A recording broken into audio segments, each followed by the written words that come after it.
자, 안녕하세요. 북서울 카페 여러분.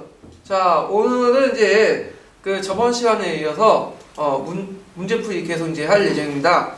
자, 잠깐 이제 들어가기 전에 그 저번 시간에 잠깐 제가 설명을 잘못한 부분이 있어가지고 그 부분을 좀 짚고 넘어갈 필요가 있을 것 같거든요. 그래서 교재 126페이지를 펴보세요. 자, 교재 126페이지 보면 그 답원 지문이 있어요. 답. 그래서 있는데 제가 이걸 이제 전체적으로 그 청일전쟁이라고 이제 설명을 했고, 그 다음에 청일전쟁 그 앞에 군국 기물처가 설치됐다 이런 식으로 말을 했거든요. 근데 이게 좀 잘못됐고, 이거는 청일전쟁 와중에 있었던 위에이 전투예요. 위에이.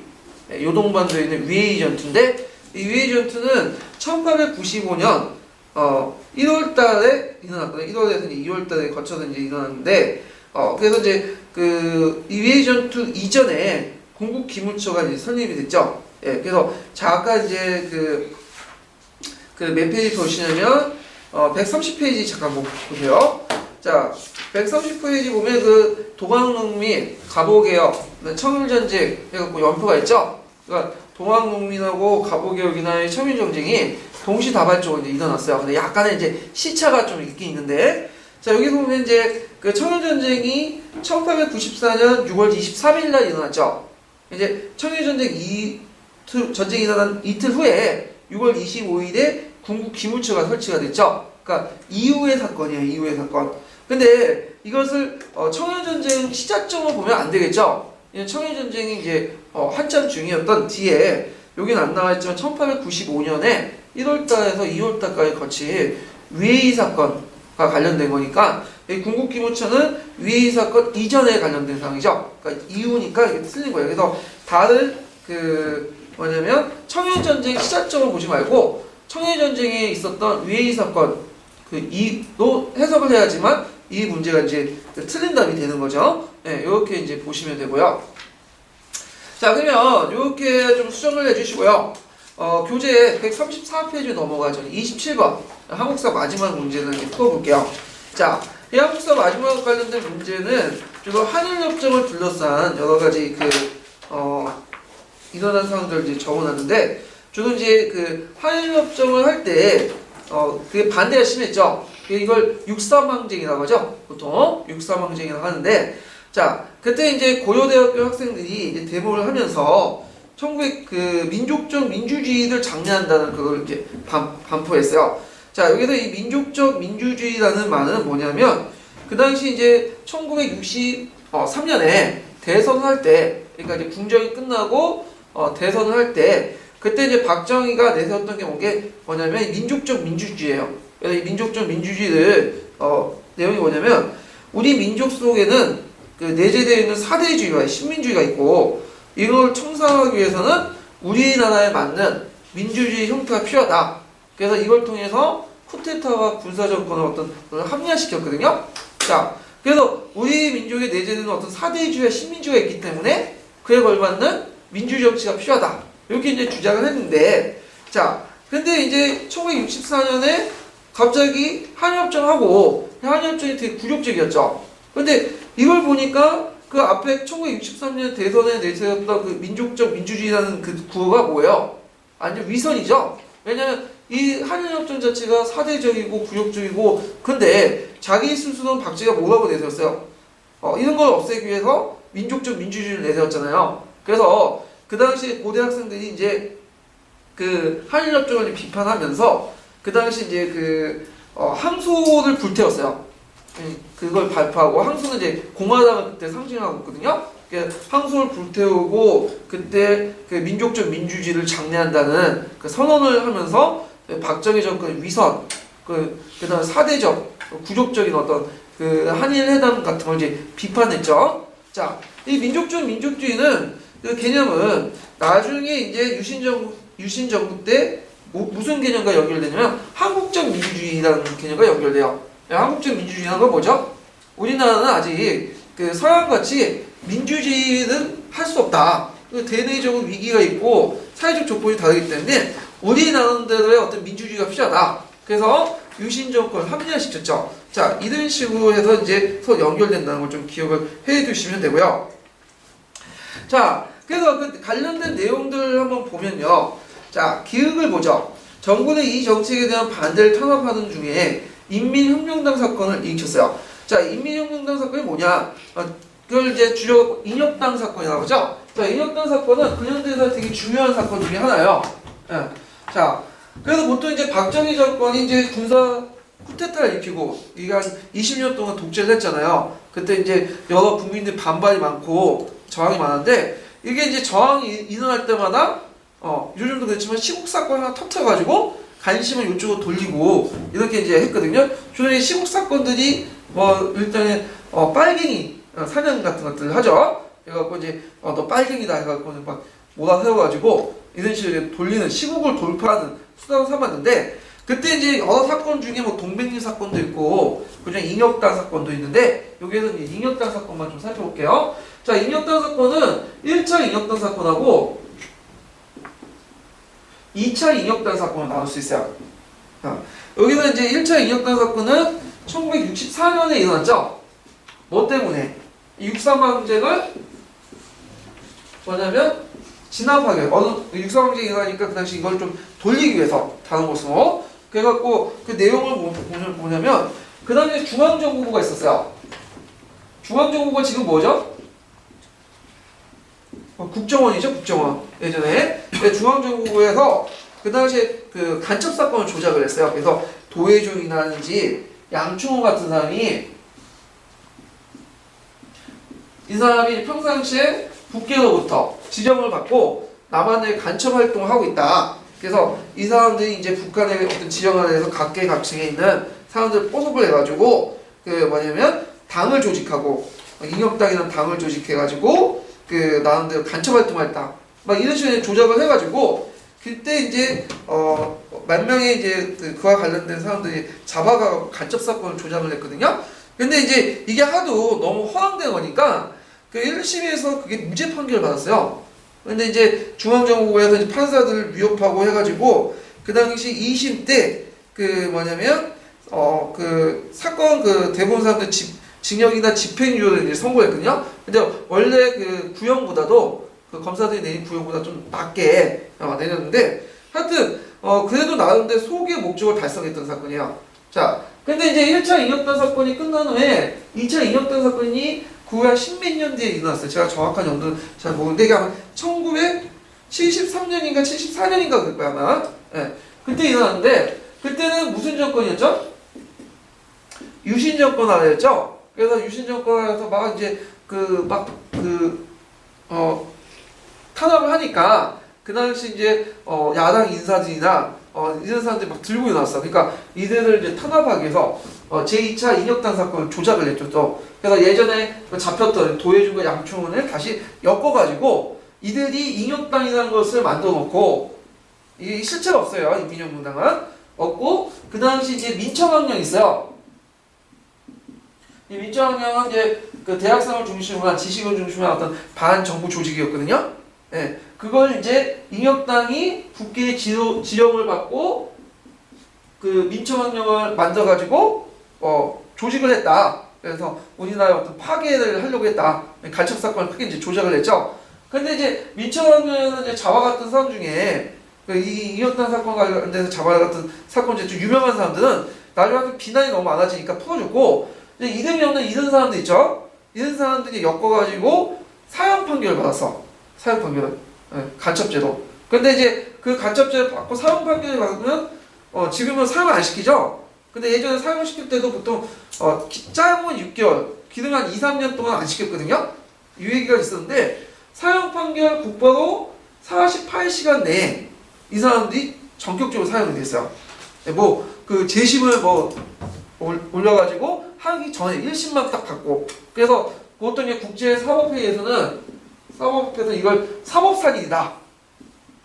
사람을 법을 통해서 죽였다 해갖고 막 비난을 하는데 이게 이제 유명한 2차 인혁당 사건이에요. 2차 인혁당 사건은 뭐와 관련됐죠? 유신 정권과 관련됐고 1차 인혁당 사건은 뭐와 관련됐어요? 6.3항쟁하고 연결돼요. 예. 자, 그래서 그 인혁당 사건이 이제 있고요. 다음 맞은 거죠. 자, 니은을 보면 베트남전에서 미군 철수와 냉전 체제 완화 속에 국제 정세 속에서 추진됐다. 자, 이거는 두 개가 있죠? 이게 뭘까 이거는? 네, 이거는 이제 그 7.4 남북 발표 있죠? 공동선언. 그래서 자주, 평화, 민족 대단결. 그 다음에 나중에 이제 유신정부 이건 연결되는데 왜냐면 이제 1970년대 들어와서 대탐트가 이제 형성이 되죠. 예. 그래서 이제 그 남한이든 북한이든 이 독재 정권에서는 되게 불안한 거야. 그래서 자기들 뒷받침하고 있었던 소련과 미국이 자신을 언제 배신할지 모르죠. 그래서 이걸 돌파하고자 이제 그 남한과 북한의 지도자들이 이제 해가지고 각각 이우락이나 이런 사람들 각각 보내가지고 1974년, 72년 7월 4일 날 공동 발표했던 선언이 이 남북 공동선언이죠. 그리고 나서 국가가 깨지고 유신정권이라는 이런 식으로 체제를 긴장시키는 가운데서 자신을 유지하려는 그런 정책이고요. 자, 그 다음에 디귿은 국제협력의 대가로 한국은 미국으로부터 한국군의 현대화 계획을 위한 장비 제공을 받았다. 자, 이건 뭐와 관련된 걸까요? 베트남 전쟁. 자, 이거는 이제 알려면 브라운 각서를 좀 봐야 되는데 그 뒷페이지 137페이지 펴보세요. 자, 137페이지 보면 이 브라운 각서가 있어요. 이 브라운 각서는 그 나중에 이제 밝혀진 거거든요.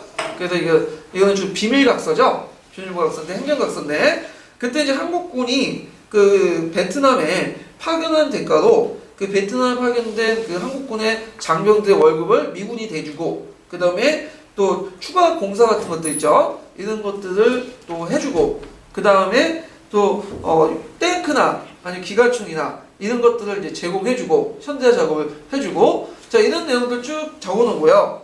그래갖고 이제 그 이런 내용도 있는데 그 당시 왜 이렇게 미군이 되게 잘해줬냐? 지금은 그 우리가 이라크나 아프가니스탄 파견한 것도 우리가 이제 별로 식이 없는데도 이렇게 해주잖아요. 근데 그 당시에 이제 정세를 보면 미국이 베트남 전쟁에 참전하면서 세계 각국들은 미국을 다 욕했어요. 그 더러운 전쟁이다. 근데 미국 입장일 때는 좀 명분을 살려면 미국의 이익이 아니라 좀 전 세계적인 이익이라는 걸 보여주기 위해서는 세계 각국의 도움이 필요하죠. 그래서 각국으로부터 좀 도움을 받았지만 유럽의 각국의 선진국이 다 거절당했어. 우리 못하겠다.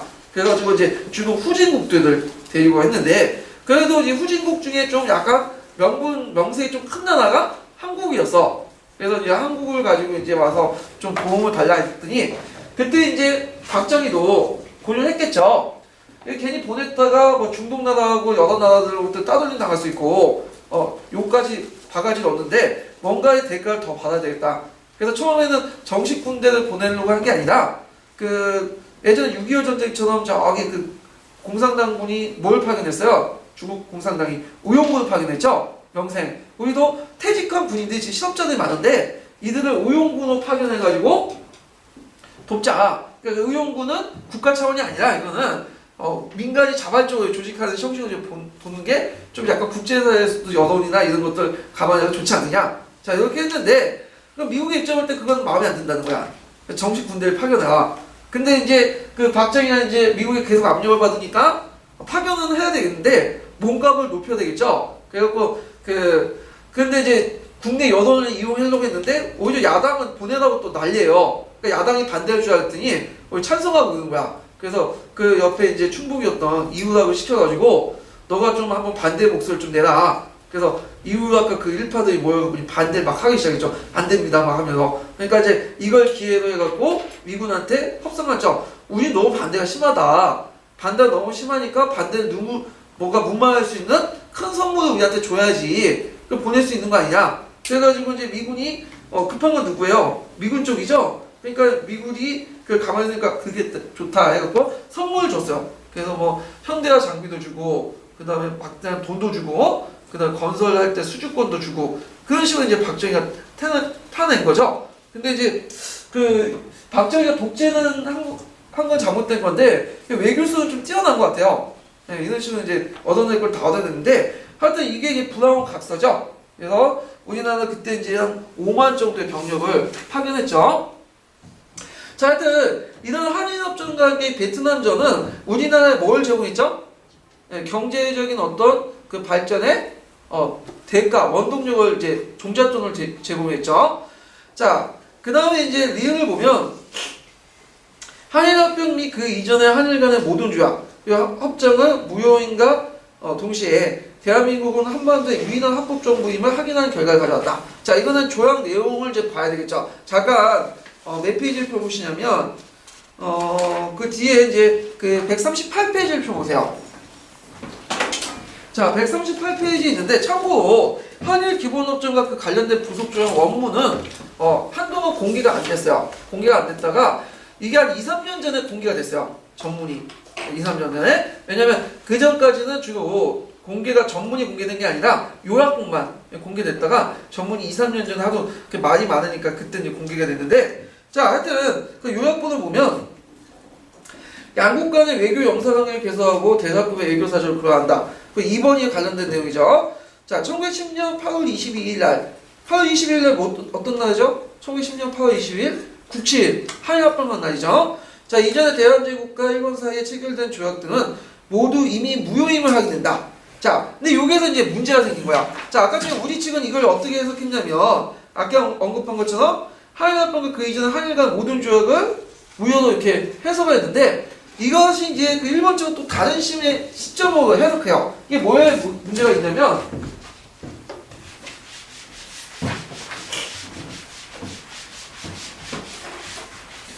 자, 여기 보세요. 자, 이때 맺어진 시점이 뭐야? 1964년이죠? 64년. 네, 65년인가, 그거야. 사인할 것까지 합치면. 그럼 요 시점에서 지금 몇 년이에요? 1910년 8월 22일 날 여기는 구한말이고 여기는 어제 일제시대죠. 자, 그럼 이전이라고 하잖아. 이전에 있는 모든 것은 다 무효다. 그럼 우리 입장일 때는 여기니까 요게 무효다니까 이걸 통해서 형성된 일제 한일합병도 무효고, 그러면 시점이 이게 어떻게 무효한 시점이 여기를 기준해서 그 이전이 다 무효가 되거든요. 그러면 어떻게 됐어? 일본의 한일합병 자체가 무효고, 그러다 보면 어떻게 됐어? 이거는 법적으로나 국제법적으로 이거는 한일합병은 이거는 불법이 되는 거죠. 근데 일본인들은 그렇게 생각 안 해요. 이걸 어떻게 생각하냐면 1910년 8월 22일을 이전이 무효니까 이거는 이제 한일합병은 당연한 거고 그 이전에 맺어진 조약들만 무효고, 그러면 여기까지 일본이 한일합병은 이건 합법이다. 이렇게 해석을 할 수 있죠. 예. 그러니까 이게 문제의 여지가 있는 거죠. 해석 여지는. 예. 그래서 한일합병이 합법이기 때문에 당연히 이거는 배상금을 주는 게 아니라 예전의 논리에 따르면 뭘 줘야 돼요? 배상금을 불법행위를 저지르고 나서 준 거죠. 이거는 독립축하금. 독립축하금을 주는 거죠. 그러니까 우리 입장 볼 때는 그게 뭐냐, 굴욕적인 거죠. 예. 그렇게 이제 해석이 되는 거고. 자, 그 다음에 3번 조약을 보면, 자, 한국은 국제연합 총회 결의 195조 명시되어 있는 것처럼 한반도 유일한 합법정부이다. 자, 그러면서 이제 북한이 합법정부가 아니라는 것을 이게 나타나는 거죠. 예. 자, 그래서 이렇게 이제 보시면 되고요. 답은 몇 번이죠? 기읍과 니읍이죠. 그래서 그 한일협정 부분, 그 다음 베트남 파병 관련된 부분, 유신정부 관련된 부분을 좀 교과서 수준에서 정리를 해주시는 게 좋을 것 같아요. 특히 이제 현대사, 그 6.25 전쟁 이후의 현대사는 한두 문제씩 나오거든요. 그래서 그 부분도 잘 정리하세요. 근데 여기는 나올 만한 데서 나와요, 되게. 그러니까 그냥 통론 정도만, 우리가 알고 있는 기본서 정도 수준에서만 공부를 하셔도 웬만한 건 다 풀 수 있어요, 이거는. 자, 그 다음에 뒤에 넘어가서 이제 이제 중국사 넘어가죠. 세계사로. 자, 요번에 세계사는 한국사보다 되게 쉽게 나왔어요. 작년보다도 문제 수준에서 봐도 좀 유치할 정도 이렇게 나왔는데, 근데 이제 동양사에서 한 2문제 정도나, 그러니까 앞으로 이제 풀 2문제하고 서양사에서 1문제 정도는 약간 좀 어려운데, 그 나머지 문제들은 그냥 통론이나 기본서, 교과서 정도만 알면 금방 풀릴 수 있는 문제고, 또 요번에 이제 볼 수 있는 특징 중에 하나가 뭐냐면 세계사에서 역사과 부도 문제가 많이 나왔거든요. 그래서 이 역사과 부도를 보세요. 역사과 부도 한 개만 보는 게 아니라 한 3-4개 사셔가지고 보셔도 돼요. 그게 그 역사과 부도가 한 권에 10,000원도 안 돼요. 그래갖고 뭐 여러분들 뭐 그 영화 보거나 차 마시거나 할 때 좀 낚아가지고 쓰시면 돼요. 그래서 그 역사과 부도 같은 게 교보문고에 가면 그 출판사로 쭉 있거든요. 근데 제가 좀 추천해드리는 역사과 부도는 보진제 있죠, 보진제. 네, 보진제하고 신우가 있어요, 신우. 보진제가 좀 괜찮고 그 다음에 신우 있거든요. 네, 그래서 종전에 뭐 금성 뭐 이런 교학사 이런 것도 괜찮은데 이거는 그 전에 만들었기 때문에 좀 약간 허술하고 이건 뒤에 만들었기 때문에 좀 잘 된 것 같아요. 그래서 이런 것들을 보시면 하고 세계사 공부할 때 그 역사과 부도를 같이 하고 지명이 어디 있는지 어떤 나라가 어디에 위치했는지 이런 것들 좀 아셔야지 문제 푸는데 수월할 것 같아요. 예. 자, 그러면 이제 중국사를 이제 볼게요. 자, 중국사를 보면 다음은 제자백과 가운데 대표적인 인물의 주장들이다. 자, 가와 나라에 대한 설명을 옳은 것을 보기에서 모두 고른 것은 자, 이 제자백과 사상의 구체적인 내용까지 뽑았어요. 예전에는 잠깐만 이제 언급을 했는데 자, 제자백과라는 것은 뭐죠? 보통 중국에서는 성인한테 뒤에다 뭘 붙여요? 자를 붙이죠? 공자, 맹자. 그러니까 제자라는 건 뭐예요? 여러 스승. 백가라는 것은 이게 가라는 것은 학당을 말하죠. 그래서 백가지 학당이라는 뜻이죠. 그래서 춘추 전국시대 때 형성된 건데 보통 이때 이제 형성된 걸 선진사상이라고 하죠. 진나라 이전의 사상이다. 그래서 이거는 이제 중국 사상의 모태가 됐는데 자, 이때 이제 여러 사상 중에 세 가지만 살아남았죠. 뭘까요? 네? 유가, 그 다음에 법가, 그 다음에 도가. 그죠? 자, 유가는 나중에 이제 간악화돼갖고 뭘 제시하죠? 정치적 이념을 제시하죠. 그래서 보통 통치 이득을 제시하고 자, 그 다음에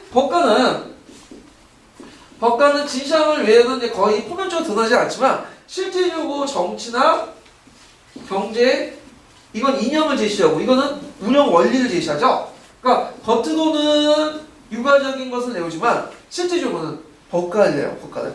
예.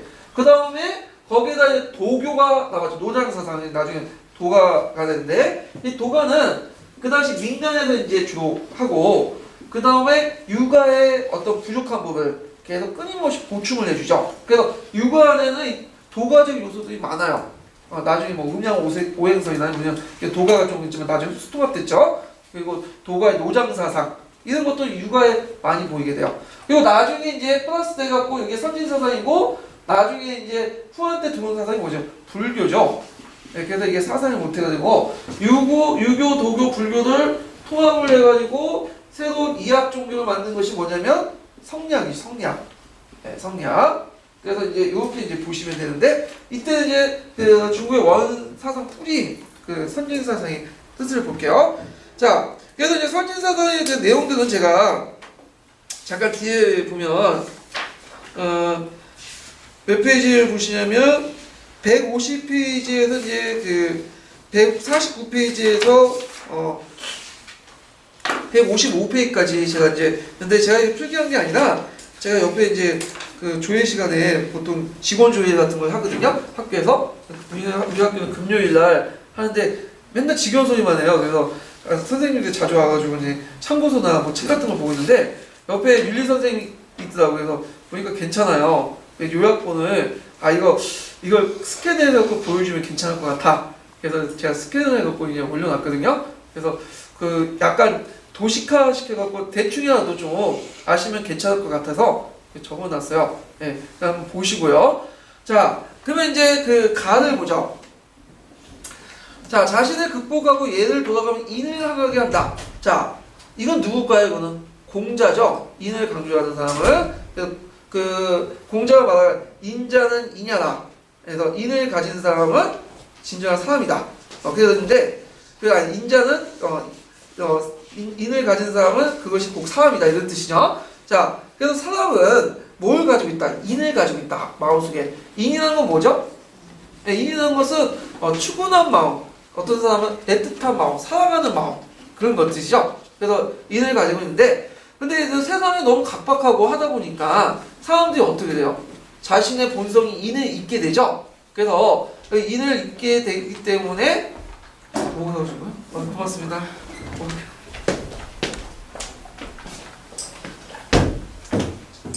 자, 인을 잊기 때문에 이것을 다시 이제 하려면 인을 내 마음속에 인을 키우려면 뭘 해야 돼요?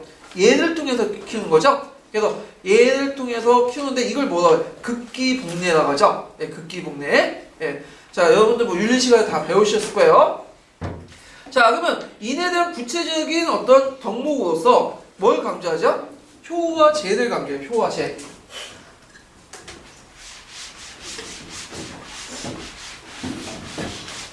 자, 효하고 재를 강조하는데, 자, 효는 누구와 관련된 거예요? 이거는 효는 이거는 부모님들에 대한 거죠. 효 수직적인 질서죠. 재라는 것은 뭐예요? 재라는 건 이게 형제제자로 해석하면 안 되죠. 이거는 뭐냐 이웃의 영장자나 좀 뭐냐면 좀 가까운 사람들 이걸 이제 존경하고 이런 것들을 재라고 하죠. 예, 이거는 수평적인 거죠. 그래서 그 유교의 사상은 원시 유교는 이게 수직적인 거와 수평적인 사상 이렇게 두 개로 나눌 수가 있어요. 예. 근데 이제 점점 유교가 그 간악화되면서 이런 수평적 사상이나 뭐 나중에 이제 그 맹자의 어떤 왕도사 역성 정도는 빠져버리고 뭐만 남아요? 효 수직적인 질서만 강조하죠. 그래서 한때 이제 증자가 만들었던 호경 있는데 호경에는 이게 수직적 질서를 되게 강조해요.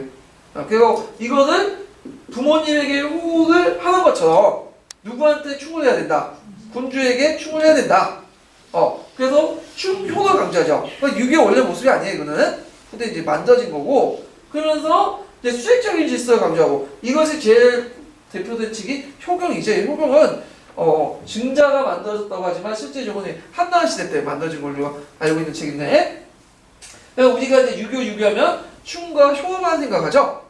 근데 그 충과 효가 주요 덕목이 아니에요. 효는 모르겠지만, 충은, 그 당시 공자가 충은 강조했지만 충은 꼭 있을 필요 있는 건 아니에요. 덕목은. 그래서 군주가 군주다우면 충할 수 있지만 아니면 많은 거예요. 그냥 선택의 대상이죠. 이 덕목이. 예. 그래서 이런 것들을 좀 기억을 해두시고 자, 그 다음에 이제 공자가 뭐냐면 간을 이제 기억을 보죠. 간을 주장하는 인물은 그 문성지성의 종치로서 종교의 숭배 대상이 됐다. 자, 원래 그 공자는 신이 아니죠. 이 사람은 신이 아니에요. 원래는 사상가죠. 사상가인데 나중에 이제 후대에 유교가 이제 뭐냐면 뭐가 되면 종교가 되기 시작해요. 유교가 그래서 뭐 공교라는 말이 나올 정도의 종교가 되는데 이때부터 그 공자가 숭배의 대상이 돼요. 아주 신을 모셔가지고 그때 이제 하나하나씩 칭호가 형성이 되는데 그게 뭐냐면 이제 문성이라는 말은 뭐냐면 이거 어디서 나온 말이냐면 그 자시전에 나와 있는 말이야. 자시전. 그 춘추 자시전 아시죠? 그 춘추 자시전에 나온 말인데, 자, 이 자시전에서 이렇게 나왔고, 그걸 이제 대비돼서 이제 간우는 뭐라고 하죠? 무성이라고 하죠.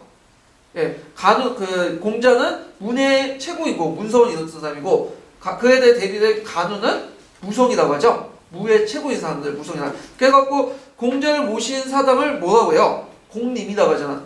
예, 그 다음에 간우를 모신 사람을 간님이라고 하죠.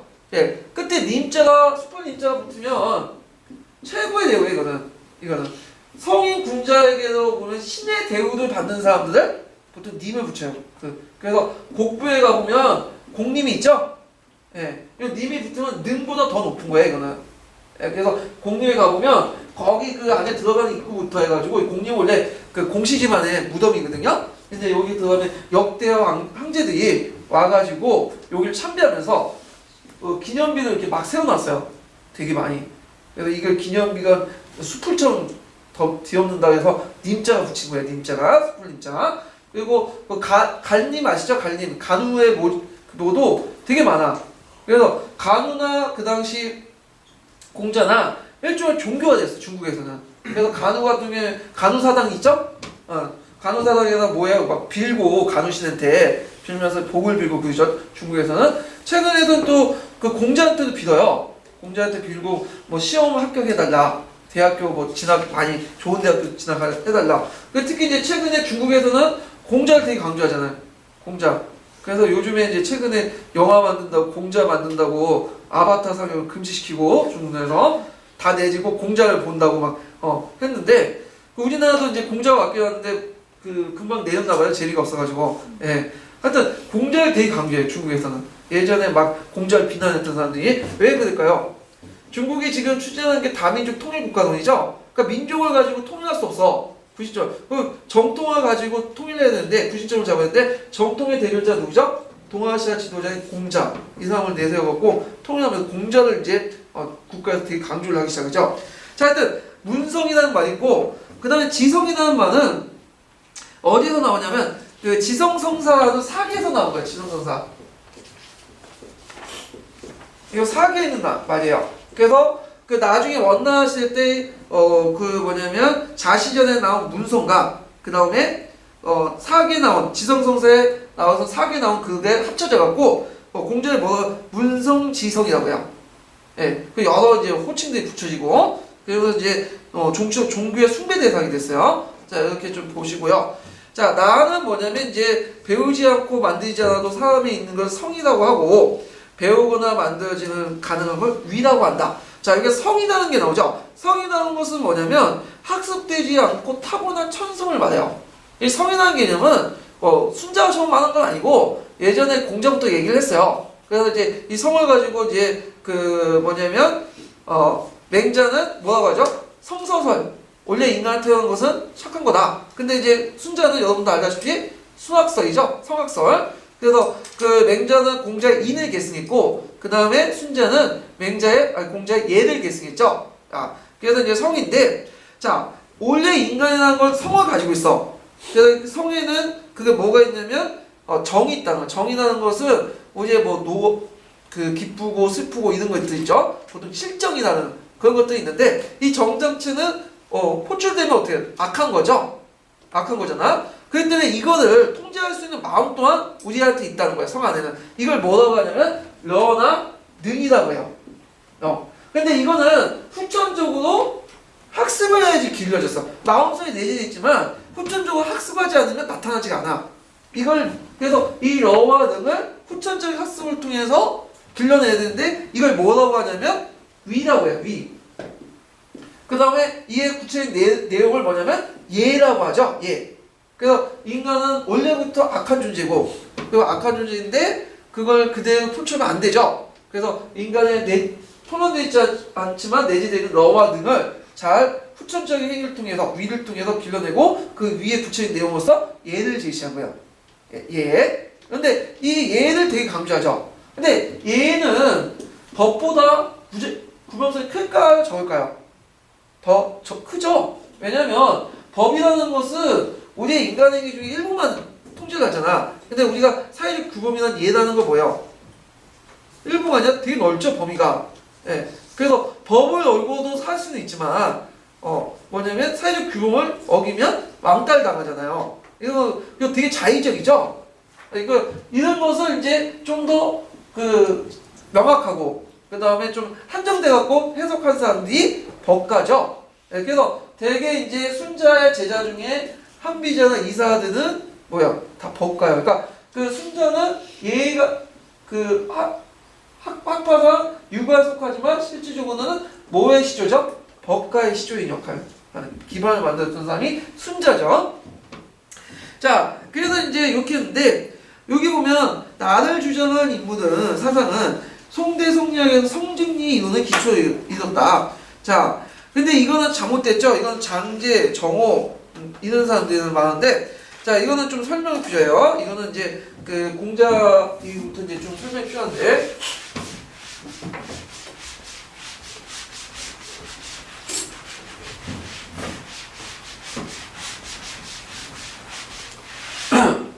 자, 보통 이 공자가 있죠. 자, 공자가 인간의 마음의 타고난 본능을 뭐라고 했어? 성이라고 했죠? 성.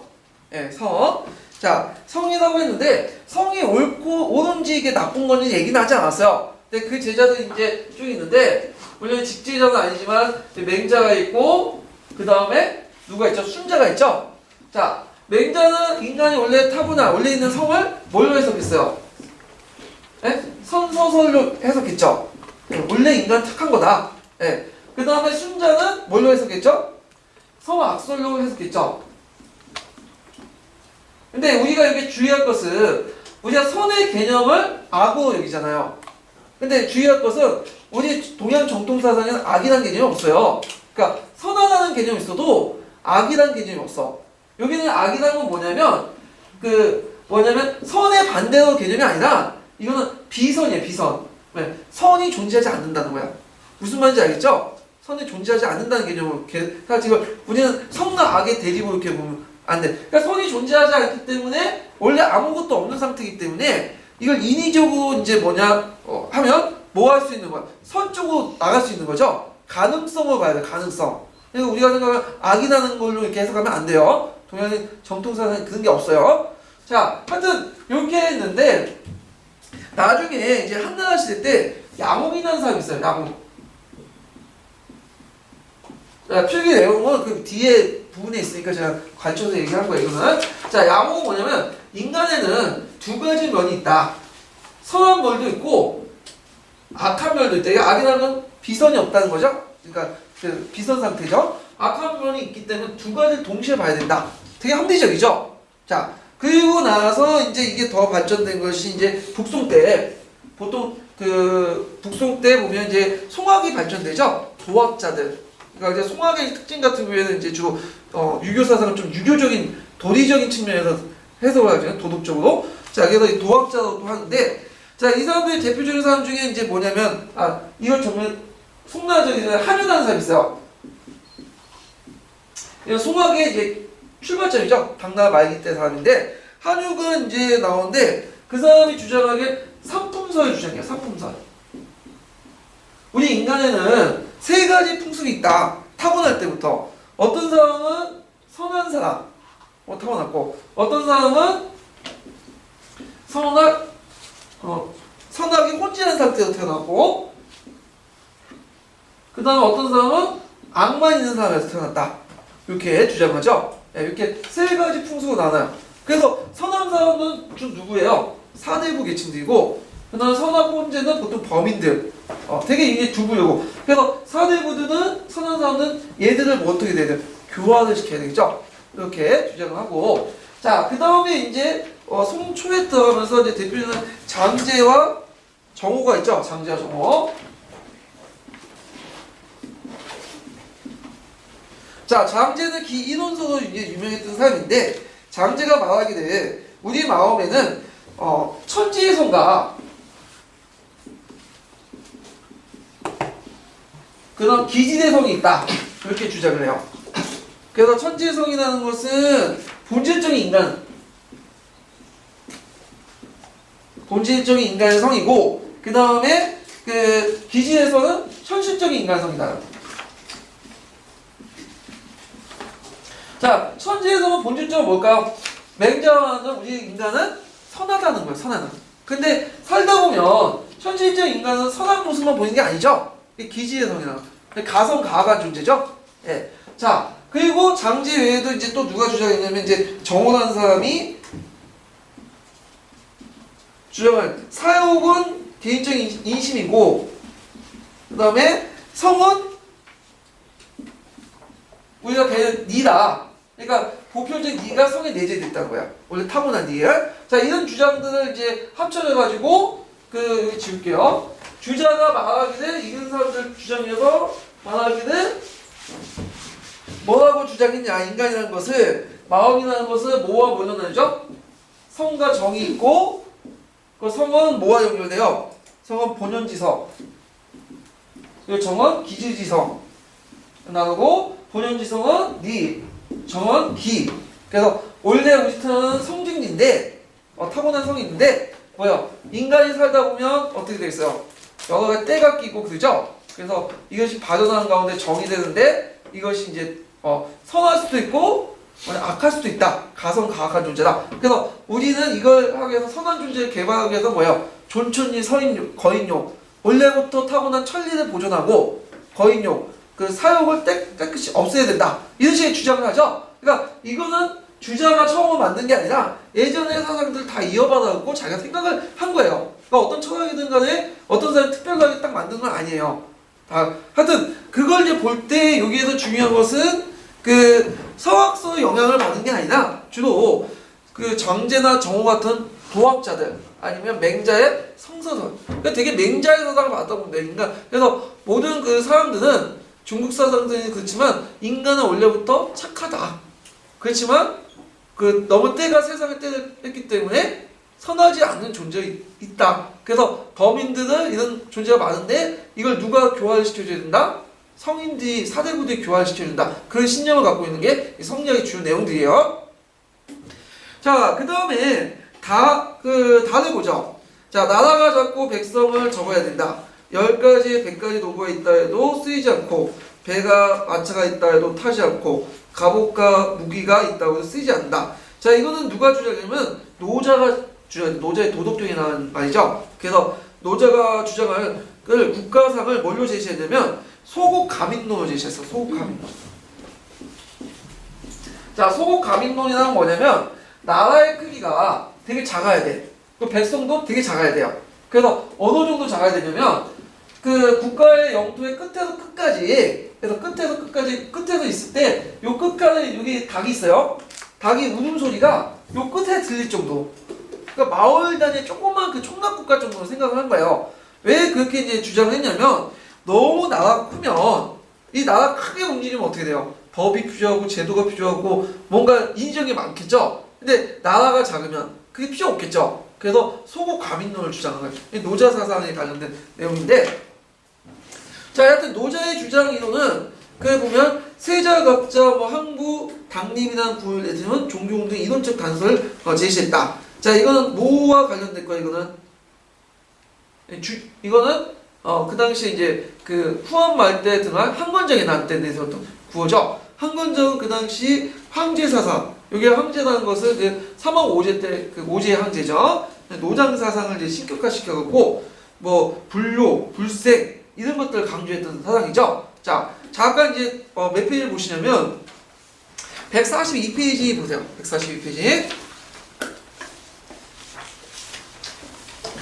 자, 142페이지 보면 그때 그 뒤에서 네 번째 문장을 잠깐 보세요. 자, 거기 보면 이제 이거는 아까 전에 이제 기출문제 지문은 1번만 적어놨고 여기 이제 내용이 있는데 디귿 관련된 거 보세요. 142페이지 그 맨 마지막 이제 디귿을 보면 창청이상은 뭐 푸른하늘이 죽고 그 다음에 항청당림 뭐냐 노란 하늘이 일어난다. 자, 여기서 이제 푸른 하늘과 노란 하늘은 뭐냐면 대개 이제 중국에서는 그 왕조의 변화를 이제 설명할 때 뭐냐면 음양 오행설이에요. 특히 오행설을 얘기하거든요. 그래서 각 왕조마다 뭐냐면 그 각각의 뜻하는 오행이 있어요. 그래서 대개 보면 이제 그 여기에서 그 뭐냐면 푸른 하늘, 푸른 색깔은 한왕조야.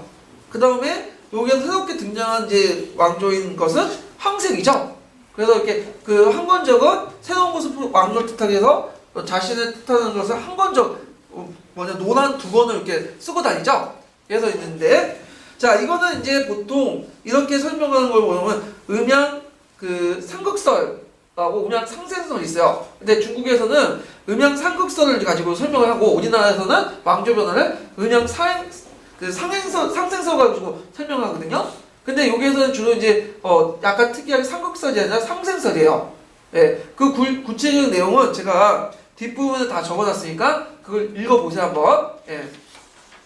자, 하여튼 여기에서 이제 기존의 하늘이 한왕조가 이제 무너지고 황실 새로운 하늘이 이제 연다는 거죠. 그래서 이것은 곧 뭐냐면 음양상세설과 연결된 거고, 이거는 이제 뭐냐면 그 황제와 노자 사상과 또 연결되는 부분이죠. 예, 그래가지고 이렇게 좀 보시면 되고요. 자, 그 다음에 141페이지 또 돌아서 라를 보세요. 자, 군주에게 술이 없으면 위에서 고단해지고 그 다음 신하에게 법이 없으면 아래에서 고단해진다. 자, 이들이 하나도 없으면 안 되는 것 제왕의 도구이다. 이거 누가 말했어? 이거는 한비자가 말한 거죠. 한비자가. 예. 그래서 보통 이제 법가가 보면 크게 법치, 술치, 세치 이렇게 나오죠. 법치는 뭐죠? 백성을 통치하는 데는 엄격한 법을 통해서 통치를 해야 되고, 그 다음에 술치는 국왕이 신하를 하는데 강계나 뭐 건물수술 써갖고 신하를 통치해야 되며, 세치는 국왕이 위상이 있어야 된다. 이렇게 해갖고 법술세 이렇게 하죠. 법술, 법파, 술파, 세파를 합쳐놓은 사람이 누구예요? 유명한 한비자죠. 그래서 한비자와 관련된 내용들이죠. 그래서 이거는 이제 법가와 관련된 거죠. 자, 그러면 니을 보세요. 자, 왕패잡도라는 말 있죠? 자, 왕패잡도는 어떤 말일까요? 왕도와 패도를 섞는다. 이런 말이죠. 자, 왕도 정치를 강조하는 것은 유교죠. 그래서 패도 정치를 강조하고 힘에 의한 통치를 강조하는 건 뭐예요? 법가죠. 그래서 이 왕도, 왕패 잡도라는 말은 한대 통치 방식에 반영됐죠. 그 대표적인 그걸 처음으로 마련한 사람은 누굴까요? 예? 한무제잖아, 한무제. 한무제는 동중서를 등용해갖고 겉으로는 유교적 통치 이데올로기를 시작했지만 실제 운영 과정에서는 뭐야? 법가적인 어떤 정책을 폈죠. 그래서 그 대표적인 게 중농 억상 정책인데 그 억상 정책의 구체적인 뭐 군수법, 평주법 이런 내용들인데 이런 것들은 그 유교에 있는 내용이 아니에요. 유교에서는 여민 제징이래 갖고 뭐 그 국가가 직접 상위에 간섭하는 걸 별로 안 싫어하죠. 근데 법가에서는 직접 통제를 하는 거야, 중농을. 그래서 군수법이니 평균법이니 이런 법들을 만들었죠. 그래서 그게 이제 나중에 문제가 되어서 나중에 이제 한무제가 죽고 나서 이 뭐 전배제를 둘러싸고 유명한 염철 논쟁 같은 것도 일어나고 그때 이제 염철 논쟁, 염철의 전배를 참석했던 사람이 법가적 관료, 상호형 같은 법가적 관료고 반대했던 사람이 유교적인 관료죠. 유교의 생각은 뭐예요? 중농 억상은 인정하지만 이걸 임의대로 국가가 개입을 해서 통제하는 것을 별로 안 좋아해. 네, 이런 것들 좀 기억을 해두고. 그리고 우리가 조선시대 때문에 조선 전기 때 국가의 뭐 공개적, 주대적 질서 뭐 이렇게 하잖아요. 이거는 정통적 유교적 관점에서 나온 게 아니라 이 주대라는 말에 안에 뭐가 들어가 있어? 통제 경제 정책이 나온 법가 사상이 후대에 들어가서 그런 거예요. 근데 원래 유교 정책에서는 그게 반영이 안 돼 있어요. 자, 그래서 이런 것들 좀 기억을 해두시면 되고요. 자, 그 다음에 뒤에 넘어가서 이제 그 주요 사상 그 노트 정리 한번 읽어보시고 몇 페이지를 펴보시면 156페이지를 펴보세요. 자, 156페이지인데 자, 이거는 이제 그 중국 근현대사 사상가들의 이제 특성들 이제 나오는데 특히 여러분들 눈여겨볼 게 뭐냐면 그 양계초 있죠, 양계초? 양계초하고 그 다음에 신문화 운동을 주도했던 노신이나 이런 사람들이 잘 나와요. 네, 이런 것들 이제 좀 정리를 해줄 필요가 있어요. 자, 여기 보면 이제 간은 수천 년 동안 우리 정치의 도덕적 기능은 물론 인신과 풍속도 유교의 그 바탕을 두어 왔는데 유교는 그것들을 용접하고 통합하는 것이다. 만일 유교를 버린다면 사람들 안내자가 될 것이다. 자, 이건 누굴까요? 캉유에이야. 캉유에이 뭐 운동이냐면 공교운동이 있어요. 공교운동. 공자를 신격하자 라는 거야. 아예 공자군을 만들어가지고 공자의 어떤 종교 기능을 더 강화시키자. 그런 내용들이에요. 예. 그래가지고 이제 서양의 어떤 발달된 문화가 들어오니까 이게 중국 걸 읽는다. 중국의 무엇인가를 정통을 차지하면 공자가 주장하고 이 공자 사상을 바탕으로 이제 어떤 근대화도 하고 나름대로 서양에서 물리쳐야 된다. 그러니까 공자를 신격화시켜서 모셔야 된다. 그리고 이걸 이제 강서제에게 그 뭐냐면 공자를 교주해서 공자군을 만들자. 해서 그 올렸거든요.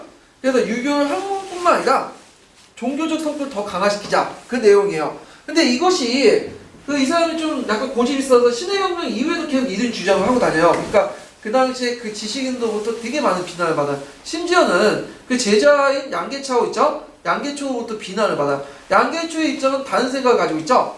왜냐면 그 나에 보는데 나는 공자를 사랑하지만 그보다 진리를 더 사랑한다. 그래서 공자는 결코 신이 된다고 생각해보고 신비적 그의 제자를 기이시키려 하지 않는다. 그러니까 양계차오 같은 건 공자 사상은 중요하지만 공자는 신까지 생각은 안 했어요. 절대적으로 생각하지 않았어요. 그래서 이거는 신민총보에서 있는데 신민총보는 뭐냐면 그 보안파들 있거든요. 그 당시 일본에 양계차오가 그 당시 망명 갔잖아요. 무술공법 끝난 후에 갈 때 이제 일본에 그 유학생들이 많았죠. 중국 유학생들이. 그 안에서 이제 민보하고 신민총보 간에 막 싸움이 일어났어. 그래서 민보는 공화를 주장하고 신민총보는 입헌을 주장하는 사람이죠. 그래서 이 신민총보에서 뭐냐면 했던 것인데 그 유명한 종교 옹호하는 뭐 공자를 섬기기 위해서 잠깐만 이게 뭐야? 여기 밑에 있네요. 종교 옹호는 공자를 섬기기 위해서 아니다라는 글이 있어요.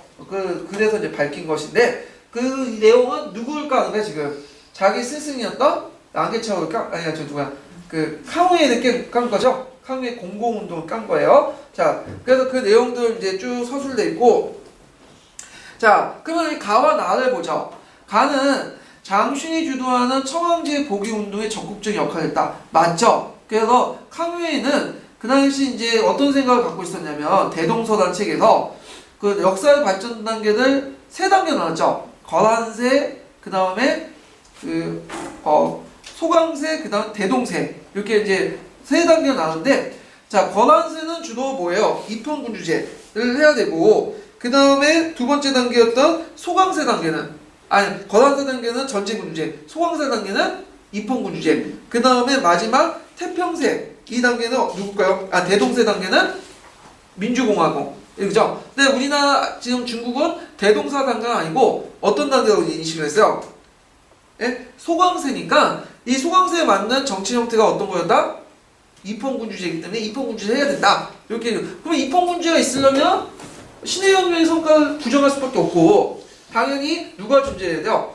황제가 존재해야 되죠. 그래서 마지막 황제였던 푸이를 복위하느라고 이제 했던 장쉐의 그 복벽운동 있어요. 복벽. 예, 복벽운동을 지지를 하면서 같이 참여를 했죠. 좀 시대 역행적인 사고방식인데, 자,